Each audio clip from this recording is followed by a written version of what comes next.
Shri Venkateswara gold తాకట్టులో ఉన్న మీ బంగారాన్ని విడిపించి కొనబడును.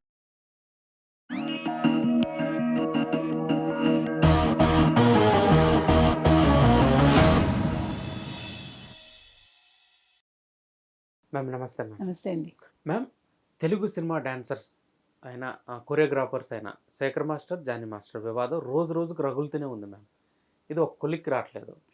అసలు ఈ వివాదం అనుకున్నది ఎవరు, ఎందుకు జరుగుతుంది, దీంట్లో అంతర్లీనంగా అంటే మనకు తెలియకుండా జరిగే విషయాలు ఏంటి మ్యామ్? ఏమండి, మొత్తం ఇండస్ట్రీ అనే కాదు, బయట ఇండస్ట్రీస్ అంటే బయట సంస్థల్లో కూడా కాస్టింగ్ కోచ్ ఉంది మీకు.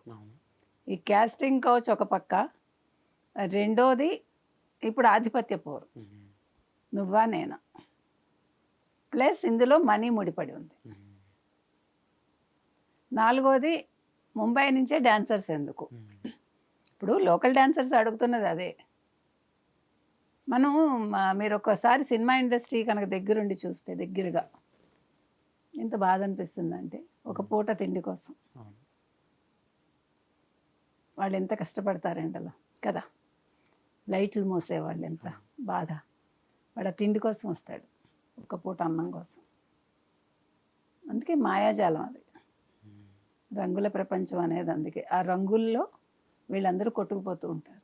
మరి ఇలాంటి ఇప్పుడు వీళ్ళు ఒక స్థాయికి వచ్చారంటే, వీళ్ళు ఎవరి పేరో చెప్పుకొని, ఎవరి ఫ్యాన్సో అని చెప్పుకొని కదా వస్తారు. ఇండస్ట్రీలో నిలదొక్కుకోవడం అంత తేలిక. మీకు టాలెంట్ ఉండొచ్చు, ఎంతో మందికి టాలెంట్ ఉంది, కానీ అందరూ ఒక జానీ మాస్టర్, ఒక శేఖర్ మాస్టర్ అవ్వలేదుగా.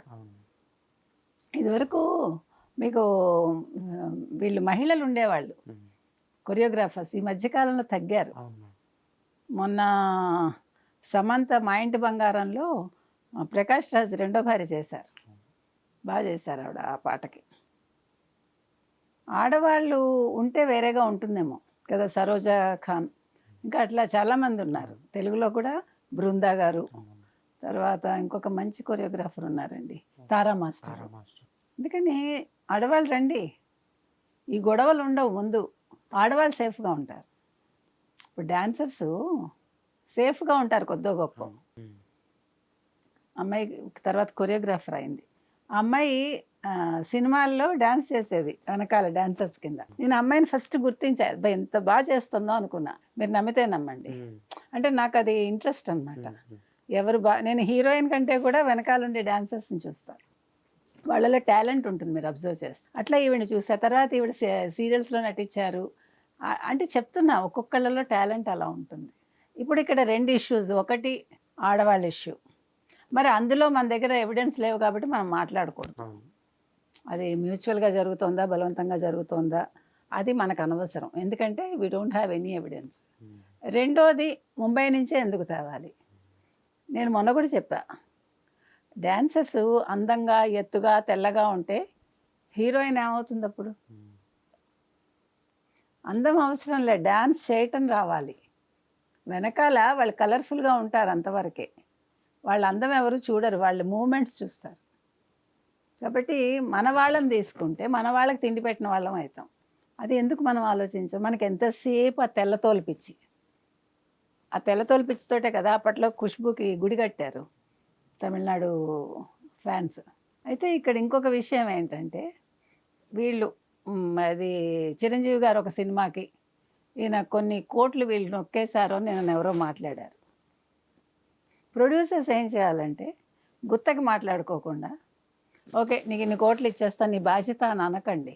దానివల్ల నష్టపోతున్నది ఈ జూనియర్ ఆర్టిస్టులు. దానివల్ల వాళ్ళు లొంగిపోవాల్సి వస్తుంది. అలా కాకుండా పేమెంట్స్ మీ మేనేజర్ చేత చేయించండి. ఆ డాన్సర్స్కి పేమెంట్స్ మీరే చేయండి, మగేంటి ఆడేంటి. అప్పుడు ఈ మాస్టర్ రింగ్ మాస్టర్లా తయారవ్వడు, అవునా? చచ్చినట్టు మాట వినాలి అనేది తగ్గుతుంది, అహంకారం తగ్గుతుంది. నేను చెప్పిందే శాసనం అంటే కుదరదు. అప్పుడు ప్రొడ్యూసర్ చెప్పిందే శాసనంగా ఉండాలి.